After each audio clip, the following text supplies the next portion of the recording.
con ta riêng ở hai vì nhẹ ta dây vì tọt bị hạt pran hai sọt mà phu ban chớn này taนี่ឧបករណ៍ឆុងម៉ាច់ឆាតែខ្លួនឯងនេះចាមានមួយសេតត្មងចាអត់បាច់បាក់ទៅហាងទេម៉ាស៊ីនឆុងកាហ្វេម៉ាស៊ីនអីគឺថាមានមួយផ្លេខ្លួនឯងនៅផ្ទះចឹងតែម្ដងចាមានពេលធ្វើរៀបចំខ្លួនឯងថាមួយបែបណាយើងបែប fresh មានពេលណារៀបចំខ្លួនឯងនៅផ្ទះហ្នឹងក៏ធ្វើទៅរៀបពេលណាទៅក្រៅ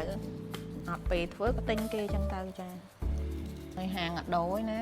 ឆុងបែបជប៉ុនហ្មងពេលអ៊ូទេចាំមើលហើយតែខ្ញុំឆុងហ្នឹងចូលចិត្តជាងទិញនៅហាងទៀតសម្រាប់ខ្ញុំតាយាយព្រលឹមឡើងមានប៉ុណ្ណឹងពីអ្នកតាយាយ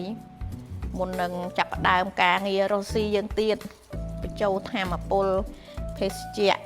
ចាបែបតែបៃតងផ្សំគ្រឿងនឹង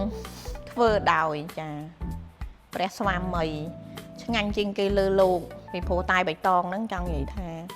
ដាក់ក្តីស្រឡាញ់បេះដូងភាពអែមល្ហែមក្នុងហ្នឹងចាមិនមែនតែបៃតងធម្មតាទេណាខុសពីហាងកន្លែងហ្នឹង